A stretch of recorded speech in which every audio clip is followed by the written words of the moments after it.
Just thinking about this still just makes me feel... Why, hello guys, it's me, Maya. Welcome to my channel. Today, I have quite the story for you. This is like my worst, most creepy date, even though it wasn't really a date, it was more of a hangout, ever. So, let's get to it. A little bit of the background of my relationship with this guy. I always knew of him just being like a jerk. I could ask 10 people and probably all 10 would say that he's a jerk. But I had never had like a one-on-one communication with this guy. There was a school movie night and this guy he had the best body in the world. He wanted my best friend to come sit and watch the movie with him. And she was kind of nervous about it and wasn't sure if she wanted to go sit by him or not. So she asked me and another one of our friends to go over there with her. So we went over with her. He doesn't want her, my other friend, and me. He just wants my best friend and that's it. So his friend, let's call him Hammer, because he was a tool. Hammer, he said, well, why don't you girls just come sit by me and let them be alone? And I was like, okay, all right. My friend and me go over and sit with Hammer.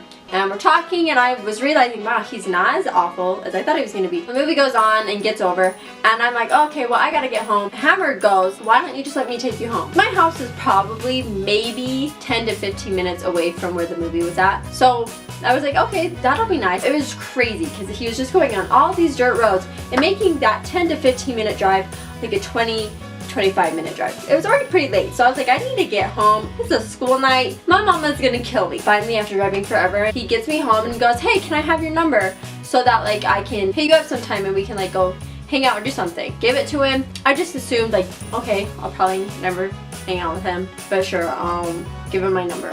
What's the harm? To my dismay, he ended up hitting me up like a week later asking if after he was done with this thing in the area if he could come over and we could go for a drive. And I was like, yeah, that's fine as long as I get home at a good time because it was already kind of late and, you know, my mom wanted me to get home so I could, you know, maybe possibly get to school the next day. I probably didn't go to school the next day. To start the creepiness off, he takes me to the most scary, creepy, just awful cemetery ever. I've hung out at cemeteries before. I don't really know why, but I have. So I'm not like afraid of cemeteries, but this cemetery is terrifying. I don't know what it is about it. I always got bad feelings about it in the morning, in the night, like no matter what time of day it was. I did not like being around that cemetery. I should have known then that that night was just going to be an awful night, but I didn't. He parks in like the middle of it and he's like, hey, we should get out and like go walk around. And I was like, no. And he was like, oh yeah, come on, and gets out of his vehicle and starts walking off. So I'm like, okay, he's gonna come back. He's gonna come back, right?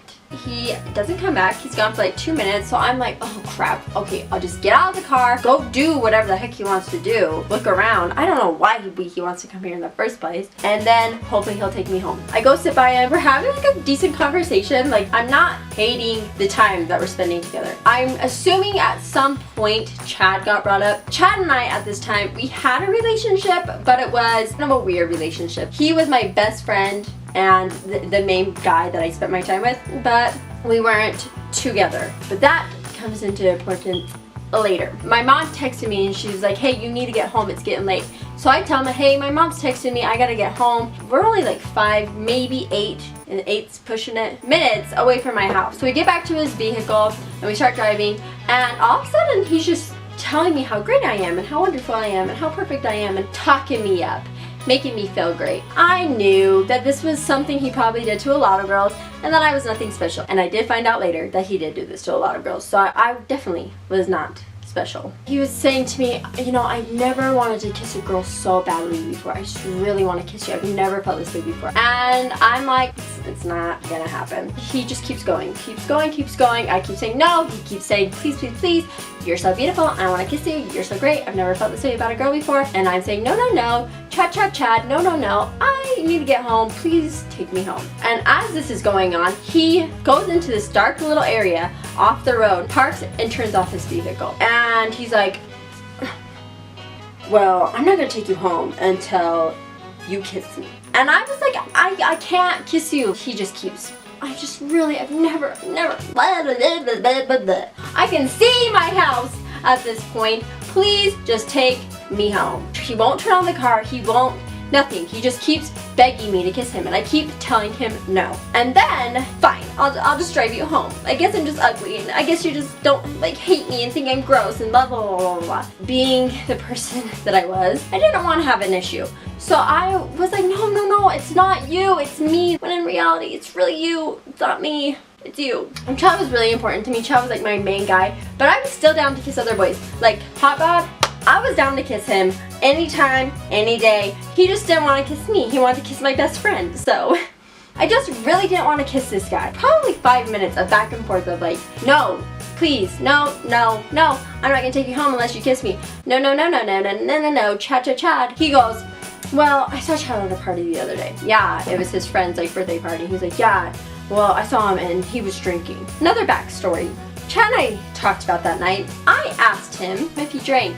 He said, I didn't get drunk. Being me, the innocent little girl that I was and am, I thought when he said, I didn't get drunk, that meant I didn't drink. I've never drank. So if someone doesn't get drunk, I'm just assuming they didn't drink. That's just what went through my mind. So I'm like, that little mother. Probably a week prior to this, Chad had kissed another girl. And even though we had that agreement, you can kiss other people, I can kiss other people, it still was not like I was thrilled to know that he had kissed someone else. So having strike 1, Chad's a liar. Strike 2, he kissed another girl. Strike 3, Hot Bod does not want to kiss me, he wants to kiss my best friend. So maybe I should just kiss this guy to get back at Chad. I kept saying no, and then he just, I'm not gonna take you home. I felt awful. So 1, it was probably gonna make Chad jealous. 2, I could get the heck home. Finally I go, okay. And he's like, okay, well come over here. And I'm like, no, what? Come over there? No. Because there was like a little console between us. He's like, yeah, come over here. And I'm like, no. Back and forth again. And then finally I'm like, oh, fine. Okay. Obviously I'm not into it because I lean over. I have my hand on the window. My body is like so far away from him. And my other arm is on the console. And I kissed him like 3 times. It wasn't even like a borderline makeout. Was the kiss terrible? No, it surprisingly was not. The one thing, and the only thing that kind of made it like amusing, we were sitting and bickering for so long with the car being up, it had gotten foggy in the car. So when I pushed off the window, my hand slid down as I pushed off, and I was like, oh, haha, the Titanic.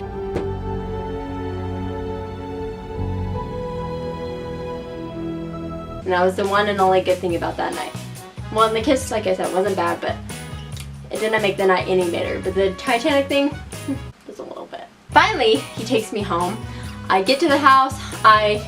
I'm waiting for him to open my door because other guys that I've been with always open my door. He didn't even offer. He just said, okay, well, I want to kiss goodnight. And I was like, so I just hurried and opened my door and ran in. I felt awful. Even though nothing happened, it was literally the most like innocent kiss in the world. Told myself, never be alone with him ever again. Do not ever spend any time with him ever again. I saw him at school one time going down the hill and I was going up and I saw him and I stopped and ran away. And he texted me and was like, why are you avoiding me? I was like, what are you talking about? I'm not avoiding you. And he's like, I saw you. And I was like, well, what are you talking about? I just forgot something in my car. But yeah, I was avoiding. He tried a couple times to spend time with me. One time, he was like, hey, I'm gonna come over to your house and like come see you for a second. I told him no, like I have a friend over. My best guy friends had invited me to go hot tubbing. I get a text message probably like maybe a minute or 2 after I had left my house saying, hey, I'm at your house. And I said, oh, sorry, not there. He got upset with me and I just didn't talk to him the rest of the night. Then New Year's came around, was with my best friend Christine and our group of guy friends that we were doing like a little New Year's party. I get a text message from him asking me what I'm doing. Someone was at my friend's house. He said, well, can I come get you for a second? And I said, no, sorry, I can't touch my friends. So he called me, I would answer. Then he called me again, gave it to my guy friend. He answered, he was like, what do you want? Like, she's not coming over. So they hung up. He called again. I finally talked to him. He got upset with me because I kept saying no. He kept trying to guilt trip me, but I kept saying no. Then he got angry. And we never talked again. Hallelujah. I did tell Chad about the situation. He said he wasn't jealous at all. To make myself feel better, I'm going to say he was. But years later, Chad was at like a gas station and he saw the guy there. And he was like, hey man, I'm sorry for what I did with your girlfriend.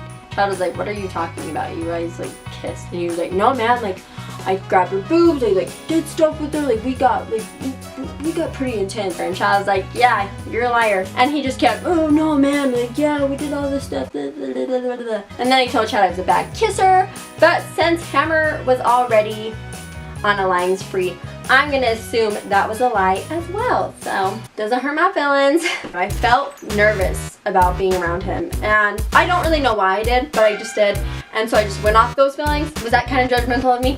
Yeah, sure.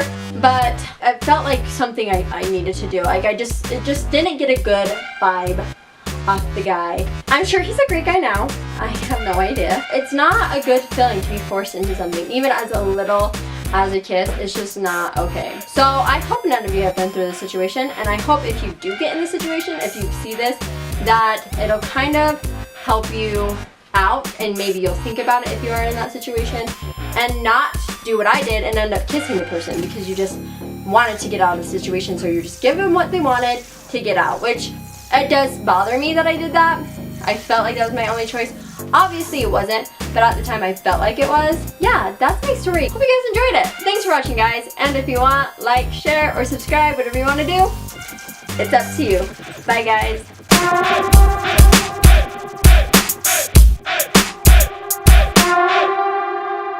It brings back a lot of memories.